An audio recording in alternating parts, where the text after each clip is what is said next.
So we're recording, perfect. So welcome everyone to our first event of the year. My name is Antonia Douglas and I am from Cydia. So my role is head of operations. So I am, coordinating these events and, really excited to have our first one of the year. So this is an introduction into cybersecurity with Stephen Chapendama. We're really excited to have Stephen here. Thank you so much for accepting our request to join this event, and I'm so excited to have Stephen here to talk about cyber. So Stephen is currently a senior software developer, senior software engineer at Raytheon UK. Is that right, Stephen? Yeah. Specifically in cyber intelligence. And yeah, just let me know when you're ready, Stephen. Yeah, I'm good to start. Let me just share my screen. Awesome, thank you. Can you see my screen? Yes, we can. Cool. I'm just going to turn my camera off and go on mute.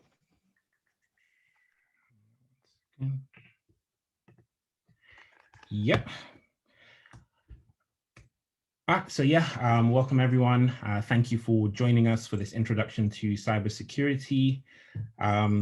So hopefully it's going to be about 30 minutes. I'm just going to be walking through what cybersecurity is, the kind of careers that are there, and how you yourself can get into it.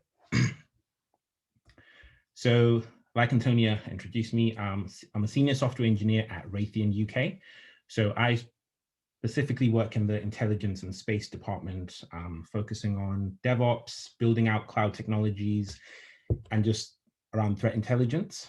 I'm also a volunteer technology manager at Foundervine, where we're looking to change, I guess, the diverse entrepreneurship space. And as of last year, I joined the Cydia advisory board, where I'm focusing on cybersecurity. So my experience, I did a computer science degree, specializing in networks. So I actually never sort of thought about cybersecurity before I even got to uni. But it was during my placement year at BlackBerry that I decided that I guess I found cyber more interesting than anything else that I was doing. So that's why I was sort of happy to go on placement. And even now, at the time, BlackBerry was a phone company, but they've seen the light and they've stopped making phones, and they're now fully a cybersecurity company. So I've worked at Fujitsu as well in the north, and Bulletproof. So these were just cyber roles, and yeah, let's get it started. So what is cybersecurity? It's actually such a broad question because so this is the dictionary definition of what cybersecurity is. So the protection of internet connected systems. So this could be your laptop, devices in your house, hardware, software, and data from hackers. It's actually such a broad term. So when we now start thinking, okay, so we're in a pandemic, where does like cybersecurity fit in? So quite a lot of us have been working remote. And with that, it meant that, a lot of companies had to invest so much into having remote solutions, be it Microsoft Teams, be it for you to be able to log onto your systems. It means they had to create an environment which is actually open on the internet so people can connect. And so when we get there, I guess the question people always ask, so are there jobs in cybersecurity? And the short answer is, cybersecurity is booming right now. So when we start looking at the government, I think it was, during the pandemic, they tried to do this ad campaign that your next job could be in cyber because they recognize that there's actually a shortage. So even if we look at these stats, the net increase in cyber breaches year on year is going up. So more businesses are announcing that, they've been hacked. We all get the emails to say, my data's been leaked and they're doing the best job that they can, but, keep an eye out in case, there's fraud. So businesses are also saying 33% of them that they're losing customers after every breach. And if we even think of a business, TalkTalk, they had a cyber breach years ago, but now all the momentum that they had has sort of dwindled away. So now we see that Virgin, Sky, BT are the main broadband providers, and TalkTalk took such a big hit from that one incident. And in terms of like recruitment, businesses are investing more into cybersecurity, but the problem that they're facing is a lot of money going into cyber, but not many people are actually studying it, be it at university or wanting to go in it. But obviously, everyone who came here today is interested in cybersecurity, so it's good for us. So I wanted to cover as well. So how do I get into cybersecurity? There's actually no one way or sure way to get into cyber. So like I said, I studied computer science networks. Stephanie, who founded Sadia, she studied economics, and we're both in different parts of cybersecurity. So that's just to show you how diverse the field is. So you can come from any background and get into it. So education, be it structured, so higher education, college, university, is a very popular way that people get into cybersecurity. And what we're seeing now is a lot of businesses are always talking about, yeah, we get so many students applying, but we want people with experience. And that's where degree apprenticeships started coming from, and they're becoming really popular. So even when I worked for Fujitsu, we had, I think, about 5 degree apprenticeships in cyber, who were studying at Lancaster University whilst also working at Fujitsu. And we've also started seeing boot camps that are more focused on cybersecurity than anything else. And that's an interesting way to learn as well, because with boot camps, it's relevant skills, whereas quite a lot of people will complain that, yes, university is a very good model to learn, but some of the skills that you're learning are not modern enough for the current workforce. So if we look at the last year, we've been in a pandemic, the whole landscape of tech has changed. But people are still learning stuff from 5 years ago because modules haven't been updated at university. And other route is self-learning, where you can teach yourself. So this is quite popular in the sense that businesses love it, where you've, I guess, invested in yourself and learned the tools. So when you apply, you need to sort of give yourself an edge over someone else. So entry-level certifications are there. And I'm not looking to sort of get into the certificate side of things today. So there isn't the right certificate to get into cyber. There's so many different fields in cyber. So if you're looking, for example, for specifically cloud security, you will find so many entry-level cloud certificates. So it's definitely a good way to get your CV noticed. And hackathons and bug bounties are more popular with, I guess, people who are really interested in certain elements of cybersecurity. So they touch an application and they start looking for vulnerabilities. But when it comes to bug bounties, so for example, Google Chrome, if you find a flaw in Google Chrome, they actually reward you for it. And there's now companies that build bugs into software and then have you hunt for them.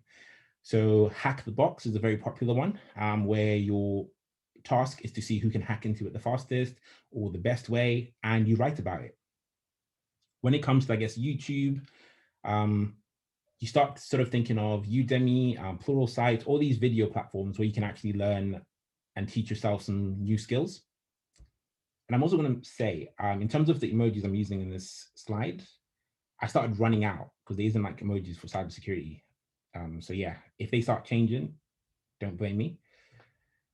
Yeah, secondment. So if you currently work for a company, it's actually a very good way to get into cyber is to just go speak to your IT cybersecurity manager and see if your company can actually support you in a secondment where you work with the cyber department. There's virtual internships where if you're interested in working for Goldman Sachs, they offer really good virtual internships, which give you the experience and overview of what the different roles in that company are. And a very good one as well is mentorship, finding people in cybersecurity, connect with them, and also just find out. So quite a lot of roles, if you search on LinkedIn for a role, it will tell you someone who works in it.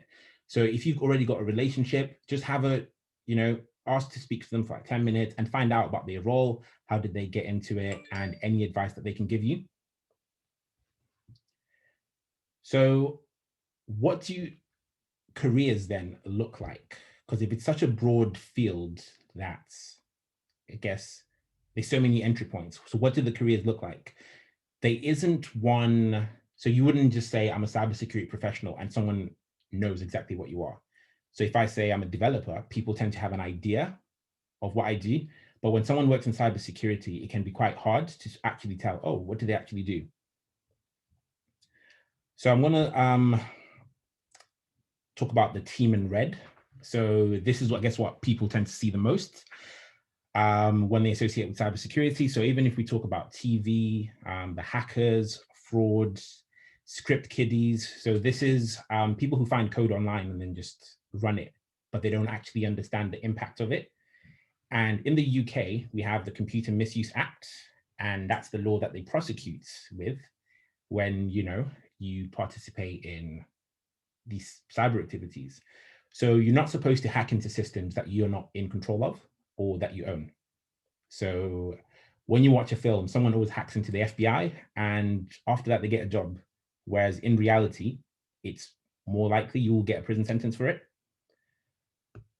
So to help sort of picture what cybersecurity is like, I'm going to talk about this virus that happened in 2010 called Stuxnet.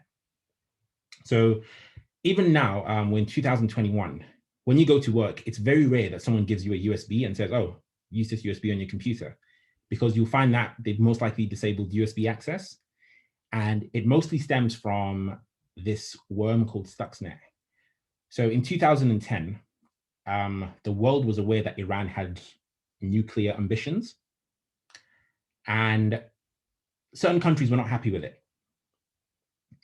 The cybersecurity researchers found a virus that had affected 58.5% of computers in Iran. And this virus, this worm, Stuxnet, only served one purpose. It was installed in USBs and it spread.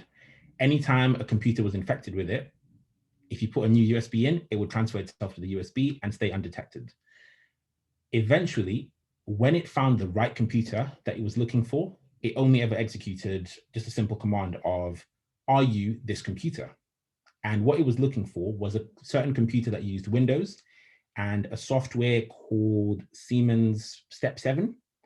And that software is mostly used in nuclear power plants. So even if I was to get a USB with Stuxnet, put in my laptop, it would ask the same question, are you a Windows 7 machine running this software? And every device on my network would say, no, I'm not. But obviously, when it finally found those devices that were running it, it was the first known virus to actually cripple computer hardware by trying to burn it from the inside. So no one has ever claimed that they made it, but it's known that it was the NSA and Israel who sort of built this. But what's come from it now is this cyber environment that we're currently in. So the code has been reused so many times over that we're at a point now where even though Stuxnet was targeting nuclear power plants, people have modified it. It's now attacking water plants. So when you think of water in the United Kingdom, it could be coming from Wales, it could be coming from Scotland. If someone was to attack that critical infrastructure, they could actually, I don't know, change the recipe of chemicals that they're using to treat the water. And we end up with an incident in our hands. So cybersecurity is so broad that there's so many fields that are affected by it. And that's why the government is investing so much money into getting more cybersecurity professionals. There's so many different grants for businesses to train up more cyber people. So think of this case study sort of when I'm going through some of the careers, because that's what I'm going to be referencing. So when we think of now careers in cyber, we have the penetration testers. So this is people who it's their job to break into systems, companies. So even if you think of your business, you need to know how safe your business is. So you employ someone to come in and try and break in. If they manage to get in, they'll actually just tell you, oh, this is how I did it, and this is how you can fix up. We have threat intelligence. So for a virus like Stuxnet to be found out, we have people who are always monitoring logs, different systems, different spam emails. So when you report email as spam, there's probably someone at Gmail who's monitoring that to see, oh, this particular malware is actually spreading quicker than we thought. And they share that information with government agencies, so MI5, MI6, the National Cybersecurity Center. And all that intelligence has sort of helped shape the future of cybersecurity because there's so much collaboration now. So even when we think of the police and all these agencies, digital forensic analysts, we've seen such a rise in crime because of how fast tech is growing. So even when we think of revenge porn, that's becoming really big, but the laws weren't catching up. But the digital forensic analysts can actually find out what device something came from. And an area of cybersecurity, it's part of cyber, but not many people always consider it, is information security. So this is where we're talking about preventing unauthorized access, just information not being maliciously spread. So when a database is breached and information is shared online, a lot of companies have data protection officers who it's their sole responsibility to be, I guess, the face of the company and who know all the policies in place, all the compliance orders that have been put in place to protect your data. So if you're from a law background and you're looking to get into cybersecurity, you're perfect for this because even the government, they can't keep up with all the changes in cyber. So that this is where people from the academic backgrounds, all the different degrees start coming in. And if you already have a career going, let's say you've been working in finance for a few years and you're now thinking, I actually want to make that switch. I want to go do cybersecurity. It's even much better for you because you already have that finance experience. So when you know a certain domain, you become a subject matter expert. And when you then partner that up with cybersecurity, it means you see something that someone who went on a boot camp or who did a degree in cyber might not see because you have that experience.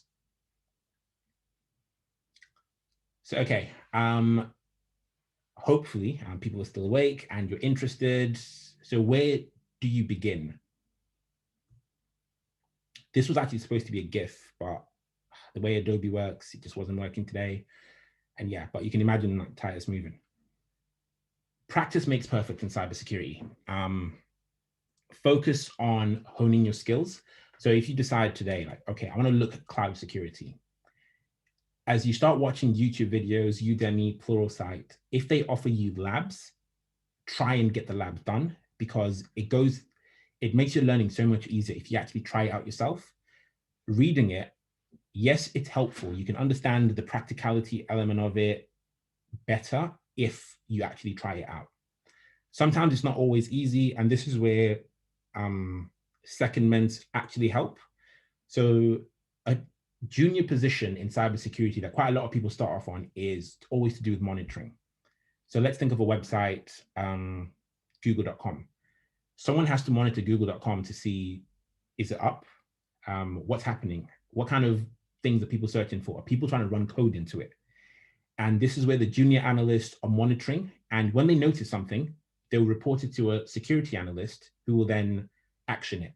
But over time, you go from monitoring to actually being the one who actions. And as you keep performing those tasks, the better you get and the more knowledge that you soak up just by doing.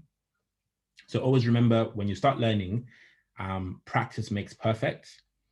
And I should also point throughout this, one area I've been trying to avoid to mention is code, because I know a lot of people have tried with this resurgence of tech that we're currently going through. There's such a focus on coding, and a lot of people always try. They go to a boot camp, and or even just they try to learn how to code, and they realize it's not for them. Some people find it boring. Some people it just doesn't click for them at that time. And cybersecurity, there's so many roles that don't involve code. So even some of the ones that I was mentioning around policy, governance, or even if we go to some of the security ones, you don't have to code. And that's one of, I guess, why cybersecurity is so popular with some people. Let's go next. And now the GIF is trying to work. Oh, here we go. Network. Utilize LinkedIn, community. Your network is actually the most important part of cybersecurity. Quite a lot of roles aren't actually advertised. So a company knows that, yeah, we need to recruit someone, but they don't know what they're recruiting for. So sometimes you might have to reach out yourself. email a company to say, I'm actually studying for X certifications, I'm looking to get a junior position at your organization. Are you hiring? They might not be hiring, but make yourself known to them. Connect with their managers. When they are hiring, you will see it first. They will remember you, they'll connect with you. It's also good for learning from other people.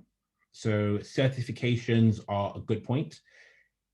People study differently and people always take notes when they're learning something. So if you, the more people you know in cyber, someone would have done the certification that you're going for.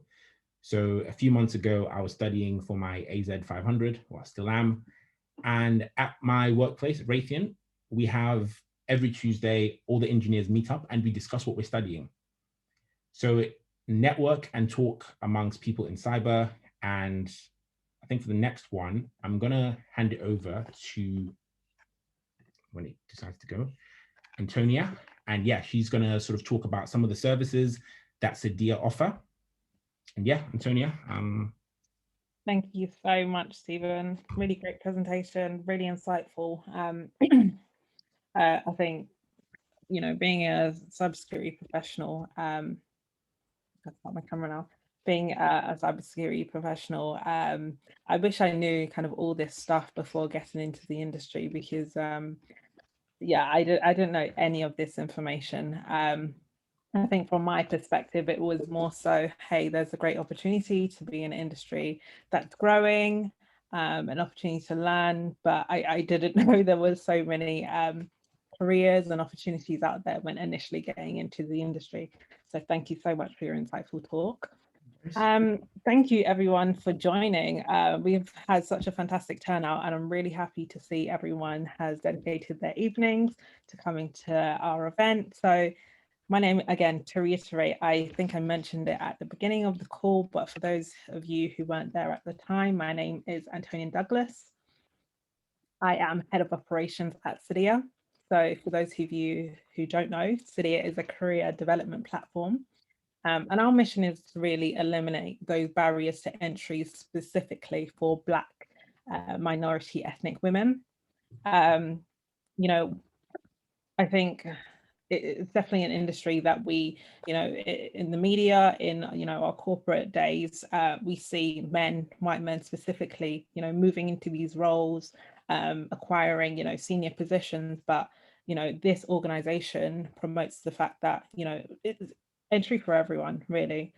We want to make sure that careers in cybersecurity can be held by, you know, women that look like us, for example. And I just wanted to share with you some of our services here at Cydia. So just to go through a few of our services is career consultation. So this is for maybe graduates and experienced professionals, for those especially that are trying to move into cyber. So definitely if you want to have a conversation, if you want some consultation around potentially moving into cyber, definitely engage through our website and we can have a consultation with you through our services. And also from our website, you can find out about different vacancies within cybersecurity via our job board. And also one of the things that Stephen mentioned, which was really useful, was our virtual internship. So we have a virtual internship program with MCSI, with our next program starting in April 2021. So if you are interested, please reach out to register and potentially get on that program. And lastly, I wanted to mention around career coaching. So as a career development organization, we are passionate about helping those progress in their career, especially within the realm of cybersecurity. So we will be launching an offering for career coaching in March 2021. And again, just to reiterate, we are an organization that is, you know, all about, you know, community, promoting, you know, eliminating barriers to entry. So if there are any kind of people out there, any organizations that would love to work with us, you know, happy to get in contact and yeah, maybe collaborate on a future event. But now we're going to move into somewhat of a Q&A. Hope you don't mind, Stephen. So please feel free to ask questions via the chat. If you want to unmute yourself, show your camera. If you don't want to, you don't have to turn your camera on, but If you do want to unmute yourself, we're more than welcome to take any questions that you have.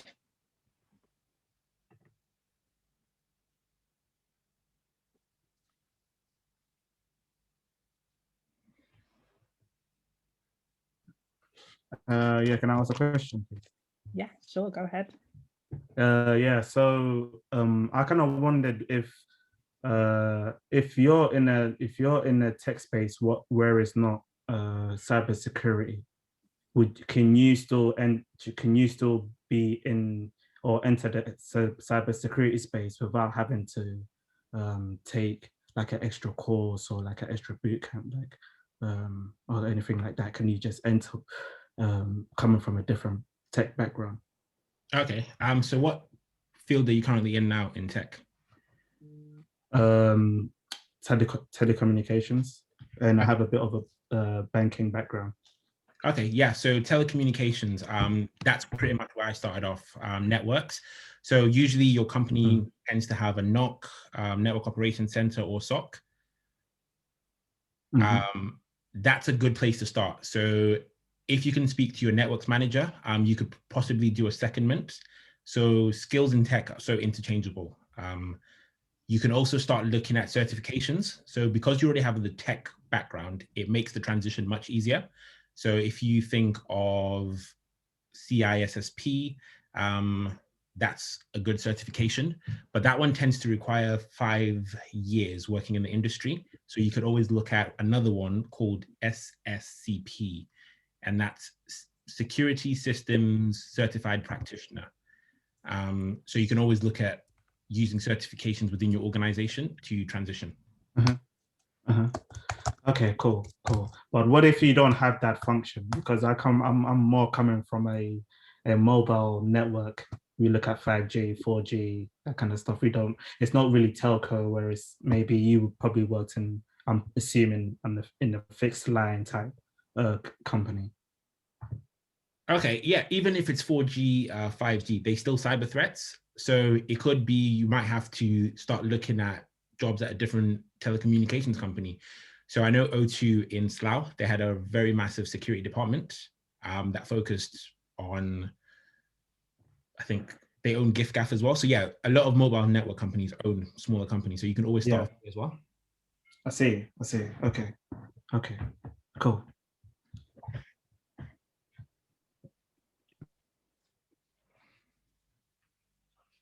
Any more questions, please keep this open forum. We're happy to take myself or Stephen, any questions. Don't worry about anything silly. Just please feel free to ask questions. If you don't feel comfortable going off mute, please post your questions in the chat. Okay, I've got a question to either Stephen or Antonia. Hi both. I work in Deloitte at the moment, so my background is in the finance industry. Yeah, I know your friend Venetia. I don't have a tech background, but I've been in the finance industry for the last 5 years in Deloitte, plus another 2 in the banking sector. Do you have any advice specifically for people like me that might work in finance, but not necessarily have a tech background? Yeah, so Deloitte actually have a very massive cybersecurity consultancy program. So it could be worth speaking to your manager about a secondment or shadowing members of a particular team. So it could start off with, if you're doing consultancy, working on client projects, etc., perhaps joining more cyber-focused projects and sort of starting to get that insight. And eventually try and find sort of what area of cybersecurity that interests you as well, so that you know when you then start going for those kind of projects, you know that this is the field that I want to go into. And then eventually you start seeing sort of the different certifications, be it project management, you're working just on cyber projects, and yeah. No, that's great, thank you. Yeah, I would just following up on Stephen's point there. Yeah, I would definitely agree. Finding opportunities in a current organization that you're working in is probably your best bet. There might be an ongoing client engagement that you could potentially support, or even if it's, I've heard from colleagues prior to the organization that I'm at, speaking to, different teams and saying, can I do a day with you, just kind of shadowing and getting some experience and just gaining some knowledge around the area. And yeah, I think that the best thing to do would be to kind of network in your current organization and see where there are potential opportunities. Going outside of an organization with limited experience, it can be a challenge because you might be going up against, people that are experienced in the industry. So yeah, I would definitely recommend trying to find opportunities within your current organization. Mm-hmm. Yeah, no, that sounds good. And I don't actually work in consulting, but we do have like an extensive network of people in it's called the Black Network, with people from all different service lines. So that's a good networking opportunity, and I hadn't thought about doing that with cyber, so thank you. Yeah, no problem. Oh, we've got a question from Venura asking about, just to know that they're an undergraduate in computer science and new to cybersecurity. Is it helpful to learn CCNA or network related subjects as a startup for cybersecurity? Yeah, so CCNA is a good certification to start off with in cyber. So if we think of even the definition of cybersecurity, it's interconnected networks. If you understand networking, it definitely helps you get into cybersecurity. A lot of companies are looking for network experts. Even as we're moving to the cloud, knowledge of networks is still very much needed. So yeah, it's a good certification to start off with. And Lawrence here, I have a master's degree in international banking and finance. How do I get into cybersecurity? So if you think of banking, fraud is a massive part of banking, in the sense that that's one of their biggest threats. So every bank has a cyber unit. So the fact that you understand banking and finance gives you an advantage over a graduate who might just know computer science. So use your knowledge to your advantage as well.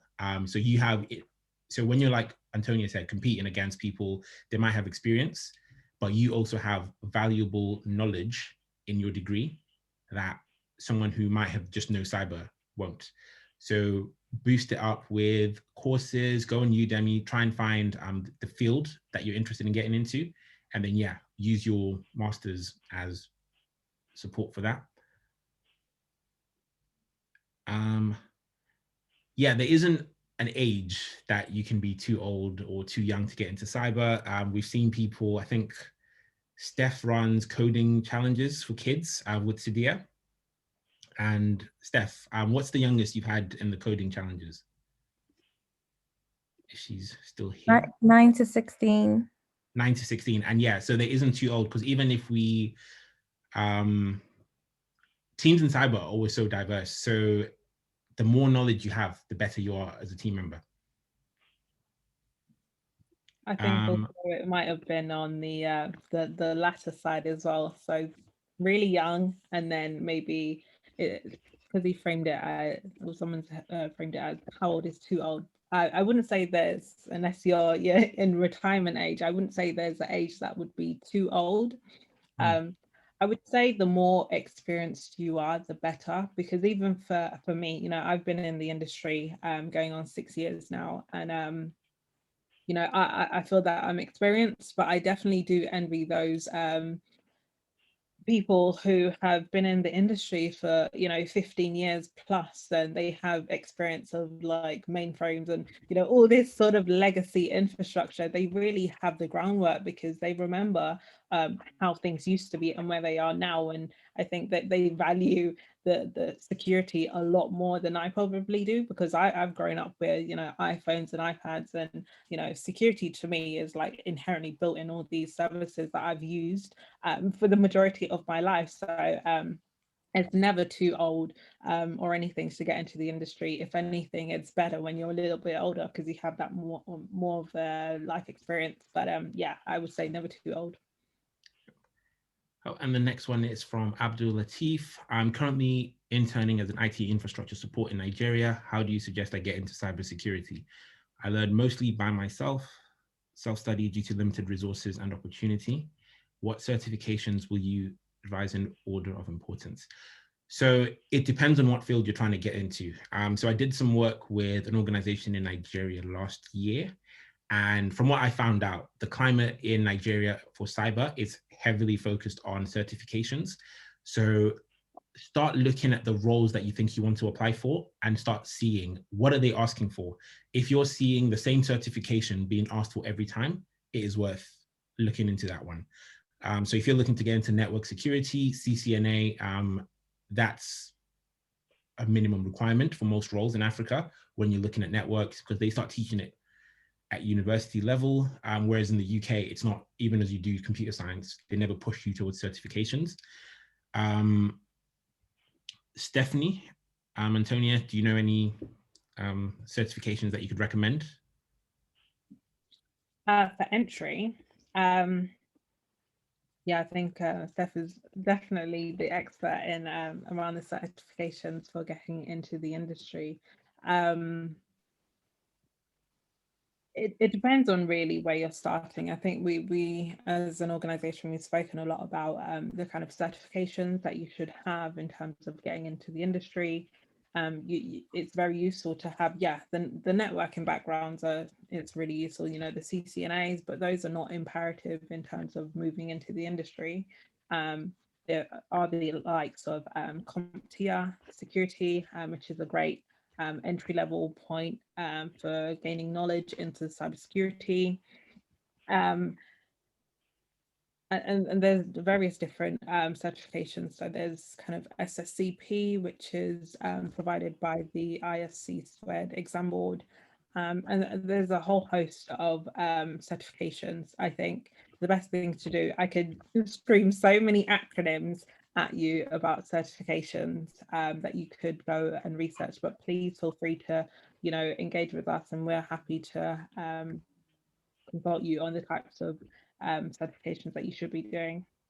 Yeah, I think the career consultation service would be really good, because then at least the team can understand better, and then they can offer a better response that's more tailored. There's another question: what learning materials or platforms would you recommend? So this was direct message to me. In terms of learning platforms, so currently I'm using A Cloud Guru and Pluralsight to learn, but other people find Udemy, even YouTube. On YouTube, you can find so many videos on cybersecurity. So if there's something that you're interested in, like even when I was studying computer science, I always went on YouTube and found something. Sometimes you just have to hear it differently to get it. So definitely go that route. And I think the last question from Chance: good evening and great presentation. I work within IT asset management, no cybersecurity, but no experience within cyber. Could you name some of the entry-level roles or positions potentially working? So IT asset management, that falls towards, I guess, information security. So it is, you could always go for the compliance roles, or if you wanted to get into cyber, I'm trying to think, security analyst. So making sure, so let's say in a previous role, when I worked for the University of Hertfordshire, we had to make sure people who were actually using our VPN for the right reasons. So one of the things we used to notice was every start of term, there'd be a massive spike of students logging in China and then logging in again on campus. And what we found out was basically students would give their VPN credentials to their parents so they can get over the firewall. And that's a massive security risk. So as a security analyst, it's then up to me to sort of determine what the risk level is, what the impact, and then sort of start building mechanisms where we can detect this and then block the traffic. So there's always those kind of positions. Look for junior security analysts. You could also work in log analysis. So as the logs are coming in from all the systems, you basically sort of see the whole estate, and you'll know if there's something wrong. I think just to add to that as well, Stephen, I know there are roles in ethical hacking, the entry-level analyst roles in ethical hacking that are really useful. I think And it's quite a varied role. I think a lot of people think that, you know, because you hear the term ethical hacking, you're just going to be there constantly coding for the entire day, but not necessarily. I think that might even be a question of a lot of people here as well. Do you know, or do you have to know how to code in order to get into the industry? And the answer is always no. You don't necessarily have to know how to code to move into the industry. However, in my role, so I work in compliance, it's just useful to know. So I do have to put security controls around coding, secure coding. So it's really useful for me to understand the process of software development. However, I don't necessarily have to know how to develop software. So yeah, I think I've got a question. Audrey, you've got your hand up. I don't know if you wanted to go on camera or just unmute yourself, but please feel free to ask a question. So basically, I work for the NHS, and so in my job we do like many roles, and so we do like password unlocking and all of that stuff. So we work very closely with the IT and cybersecurity department, and my manager was like, yeah, like they're willing to support me, but the only challenge is that everyone is working from home, so there's not much that they can do, because prior to, you know, the pandemic, I was meant to start shadowing some of the IT guys, but yeah, where everyone's working from home, I don't really know what to do now. Okay, yeah. So for that one, you can always shadow in the meetings, understand the security threats that are actually happening within your department and how they're mitigating against them. So have conversations with them, ask questions. So understand even some of the tools that they're using. So if, for example, someone is doing a password reset, if that's something you've never done before, say, hey, next time you do it, could you share your screen? So just I can see what it is you're doing. Little tasks like that. Eventually, if someone is to ever get sick and you know how to do it, that's how you start stepping in and yeah, showing your worth to the security team. So we do password resets. So like we use ADN. Yeah, we do like NHS password reset. And now we're with the whole COVID thing, we have to do like password resets for like loads of sites within the UK. So it's just mainly doing password resets. It doesn't go beyond doing password resets. So okay, but have you ever understood as to why sometimes the policies are in place that lock them out? So if, for example, you notice that you're doing about 40 password resets a day, is there not a way to automate it or have a ticketing system in place where it can be automated? So you can always start thinking about that and then bringing the ideas back to the team. Mm-hmm.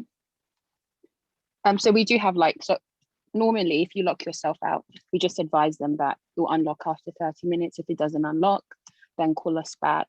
Then we'll guide them. If they can't do it, then we'll change their password. So I do know most of the policies in place. But yeah, I'll definitely like shadow this security meetings as you suggested.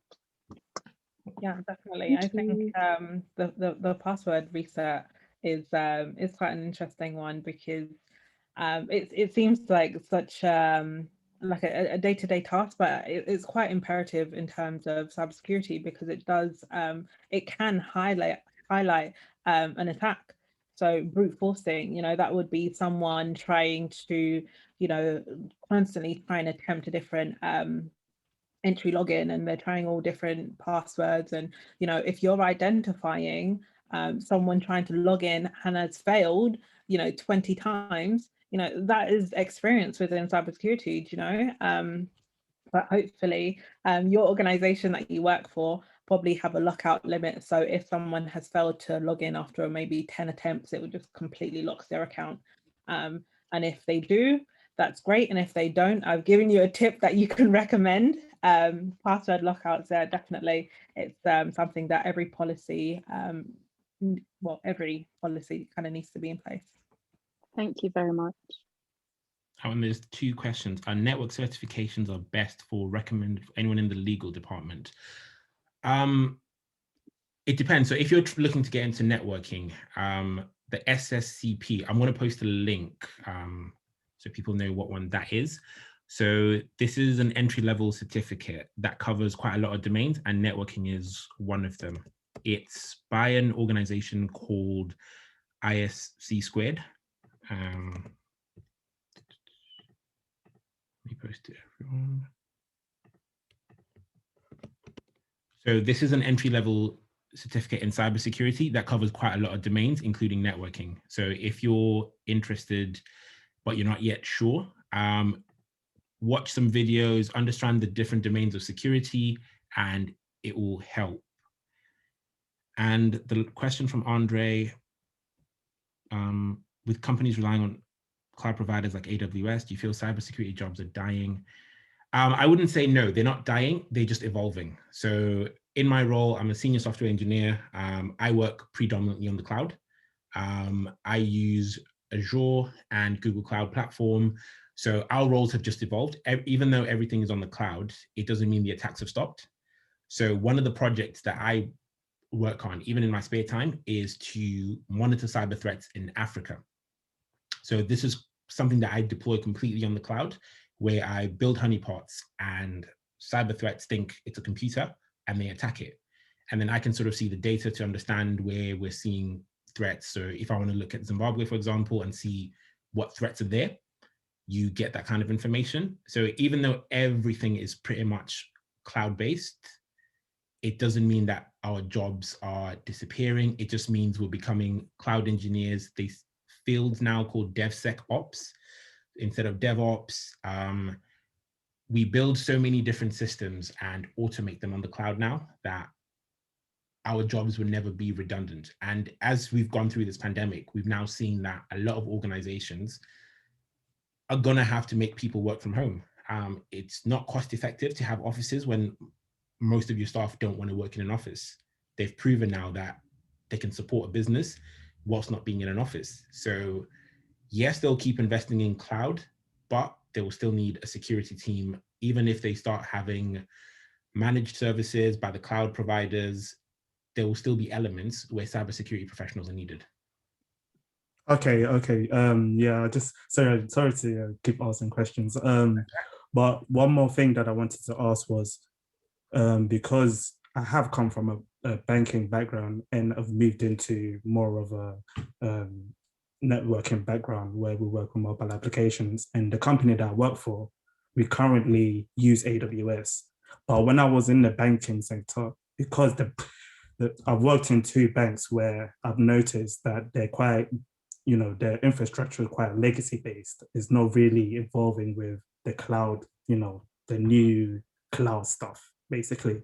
And so I kind of feel like, I think someone in here said that they work in the banking space and they want to enter cybersecurity.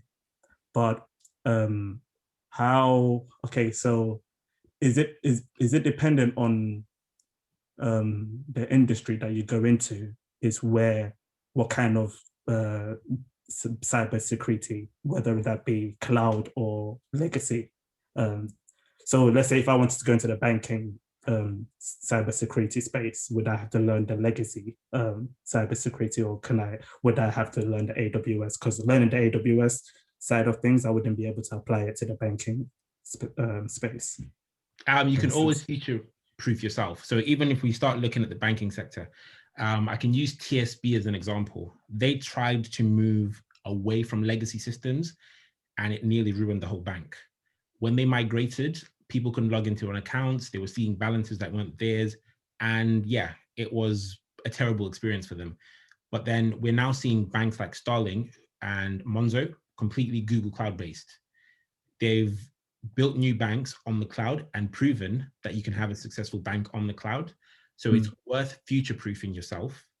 So even when I worked for a university, they had so many legacy systems, Oracle servers, and they said to me, this is as part of my job, I have to monitor and be responsible for them, but they were still paying for me to do cloud certifications because you have to future-proof yourself. Right.